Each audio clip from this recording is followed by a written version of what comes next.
Hi everyone, welcome to SVK English classes.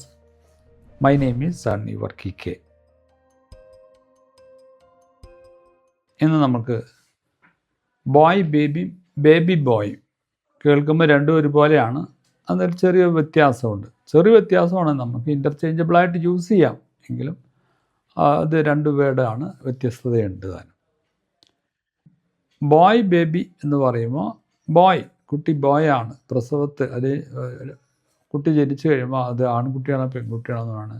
Boy ആണെങ്കിൽ boy baby, പെൺകുട്ടിയാണെങ്കിൽ girl baby എന്നാണ് ഉദ്ദേശിക്കുന്നത്. അപ്പോൾ അവിടെ നമ്മൾ ബോയ് എന്ന് ഫസ്റ്റ് പറഞ്ഞിട്ട് ബോയ് ബേബി, അവിടെ ആ ജെൻഡറിന് പ്രാധാന്യം കൊടുക്കുന്നത്, അതാണ് ചെയ്യുന്നത് ബോയ് ബേബി. മറ്റേ ബേബി ബോയ് എന്ന് ഉദ്ദേശിക്കുന്നത് പാരൻസോ അല്ലെങ്കിൽ അറ്റൻഡ് ചെയ്യുന്ന കെയർ ഗിവേഴ്സോ വളരെ അഫെക്ഷനേറ്റായിട്ട് കുട്ടീനെ വിളിക്കുന്ന ഒരു അഡ്രസ്സ് ചെയ്യുന്നതാണ് ബേബി ബോയ്. ഇനി നമുക്ക് അതിൻ്റെ എക്സാമ്പിൾ പഠിക്കാം. ബോയ് ബേബിയുടെ example: the couple is thrilled to welcome their boy baby into this world. We are expecting a boy baby this summer.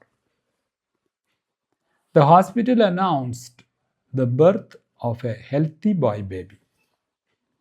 They decorated the nursery with blue balloons for their boy baby. ഇപ്പോൾ തരുന്നത് boy baby എന്താണെന്ന് മനസ്സിലായി അല്ലേ? ഇനി baby boy, അപ്പോൾ birth കഴിഞ്ഞ് പിറ്റേ ദിവസം തൊട്ടോ അല്ലെങ്കിൽ 2 ദിവസം കഴിയുമ്പോഴോ അതുവരെയൊക്കെ വേണമെങ്കിൽ ബോയ് ബേബി എന്ന് പറയാം. ആ ഡിസ്റ്റിങ്ഷൻ മറ്റുള്ളവർക്ക് പറഞ്ഞ് മനസ്സിലാക്കാം. അത് കഴിഞ്ഞാൽ നമ്മളതിന് ബേബി ബോയ് എന്നുള്ള മട്ടിലാണ് കാണുന്നത്.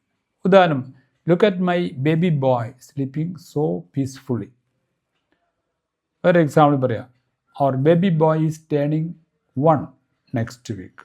അടുത്ത ആഴ്ച എൻ്റെ കുട്ടിക്ക് മോന് 1 വയസ്സാവും.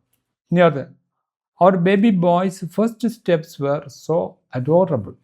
വളരെ മനോഹരമാണ്. ഫസ്റ്റായിട്ട് നടക്കുമ്പോൾ അത് കാണാനായിട്ട് നമുക്ക് സന്തോഷമാണ്. Every milestone our baby boy fills us with joy. സ്വാഭാവികമാണല്ലോ, നമ്മുടെ കുട്ടികൾ ഓരോ സ്റ്റേജിലും മോൻ വലുതായി വരുമ്പോൾ അത് കാണുന്നുണ്ടാവുന്ന ആ സന്തോഷം ഒന്ന് വലുതാണ്. ഇപ്പോൾ ആ ഡിസ്റ്റിങ്ഷൻ മനസ്സിലായി എന്താണ് ബോയ് ബേബി, ബേബി ബോയ്. ഇതേമാതിരി തന്നെയാണ് girl baby and baby girl. Okay, thanks for watching the video.